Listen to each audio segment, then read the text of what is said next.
Good morning mga kalapatids, welcome back to my channel, Brian Love Official. For today's video, papakita ko kung ano yung mga binibigay kong vitamin dito sa mga YB natin at sa mga breeder natin, kung gaano kalulupit yung mga vitamin na dala ni Sir Paul. Okay mga kalapatids?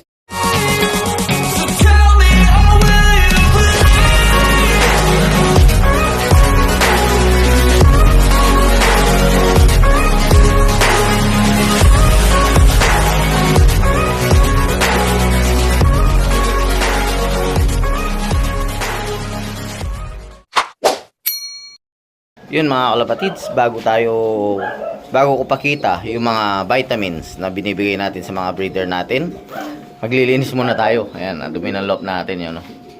Linisin muna natin mga kalapatids bago linisin pa ng iba. Ilang araw tayo hindi nakapaglinis. Ngayon maglilinis tayo ng breeder ng kulungan mga kalapatids para hindi sila magkasakit. Ito yung mga MMFC banded natin ay BBC. Tapos yung mga MMFC, ito, maliliit pa yung mga iba. Yan. Yan mga MMFC na yan, mga kalapatids. Okay mga kalapatids, linis muna ako.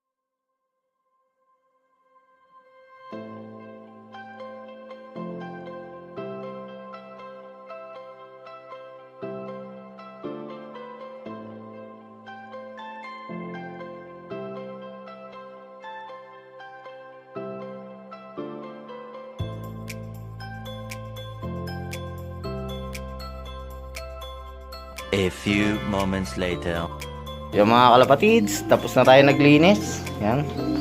Gagawin naman natin ngayon is magtitimpla na tayo ng patuka para makita nyo kung ano yung titimplahin ko. Yan, may mystery guy tayo. Huwag nyo nang isipin sino yan mga kalapatids. Tara. Kalapatids, ito yung mga gamit natin dun sa mga ibon natin. Pang mahirap na nilalang lang to mga kalapatids. Yan, World Pride. Ito yung metronidazole natin, Ideal.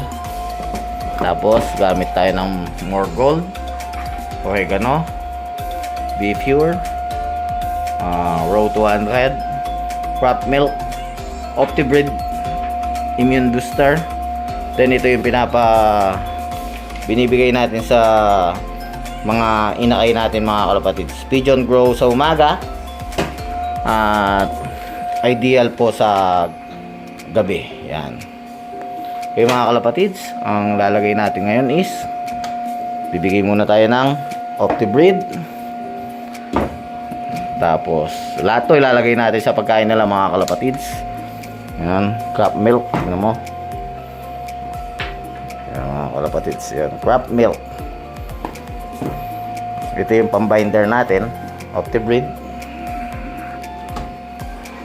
Oregano, More Gold mga kalapatids. Ayun yung mga kalapatids, yung crop milk. Crop milk, sorry, Oregano. Then lalagay tayo ng Optibrid. Ito yung Optibrid mga kalapatids. Naglalagay din tayo ng More Gold. Yan. Mga kalapatids. Then papakita ko paano haluin yan mga kalapatids. Bale yung mga yan is oil based lahat yan.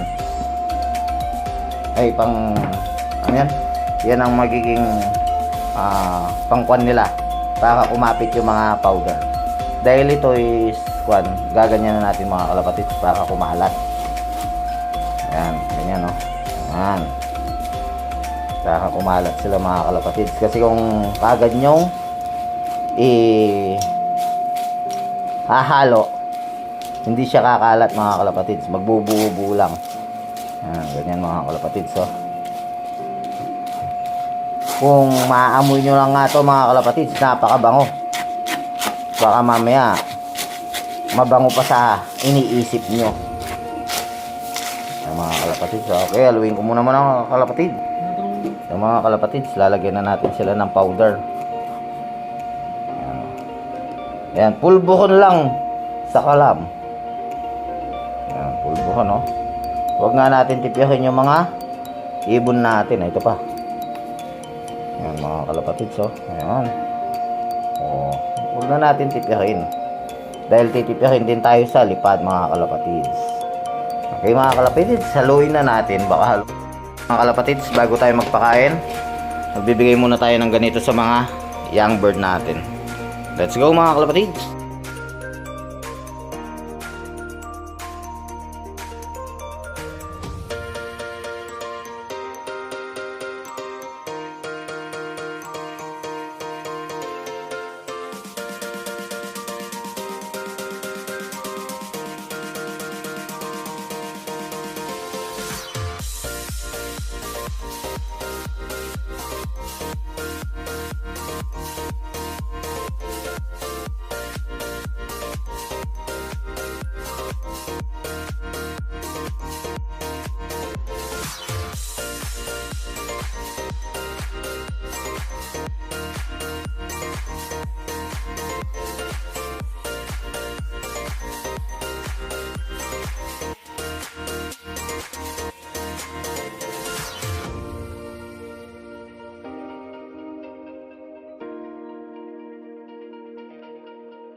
Yun mga kalapatids, tapos na tayo nagbigay at magbibigay na tayo ng pagkain at inumin. Pero bago yon, banlawin muna natin yung mga inuminan nila mga kalapatids para malinis tsaka yung mga pagkainan. Mga kalapatids, tapos na tayo naglinis ng pakainan. Magpapakain na tayo mga kalapatids. Ayan o. At ito na nga, papakita ko yun nahalong pagkain. Mga kalapatids, yung pagkain na may halo. Ayan o. Pakainin na natin mga kalapatids. Baka pakainin pa ng iba. Mga kalapatids, kumakain na sila. At ngayon, bibigay tayong inumin. Siyempre, walang iba kung hindi Tolomes Probiotic. Shoutout sa iyo, Bapang Ariel. Ayan, alagang Tolomes Probiotic ito mga kalapatids. Okay mga kalapatids, painumin na natin. Magsangkap na tayo para bigyan natin inumin. Mga kalapatids, natapos na din tayo dito sa loob natin dito sa Maliwalo, dito sa loob ni Sir Paulino Ibaca. At ayun nga, nakikita nyo kung gaano dami yung mga binibigay natin vitamin supplement at saka yung mga pagkain nila mga kalapatids. Hindi namin tinitipid yung mga ibon dito dahil hindi pwedeng tibiyakin kasi malupitan ang lalabanan ng mga YB natin dito mga kalapatids. Lalaban nga sila ng BBC Manila, MMFC. At lalaban tayo dun sa one lop race ni Sir John Alegre mga kalapatids. Then dito din tayo kukuha ng panlaban natin ng winter sa CTPR, sa GRPL, tsaka sa DCRPC mga kalapatids. Ayun mga kalapatids, at sana kung kaya nyong gayahin nyo yung mga gamit naming gamot at sigurado magiging healthy yung mga ibon nyo. Yun mga kalapatids, sa mga hindi pa nag-subscribe, please subscribe, like and share Viral Official and hit the notification bell para laging updated sa akin channel. Yung pamimigay nating ibon mga kalapatids, huwag nyo kakalimutan na subscribe, like and share, then i-screenshot nyo na nanonood kayo, tapos i-post nyo dun sa page natin, Viral Official. Okay mga kalapatids ba? I can fly.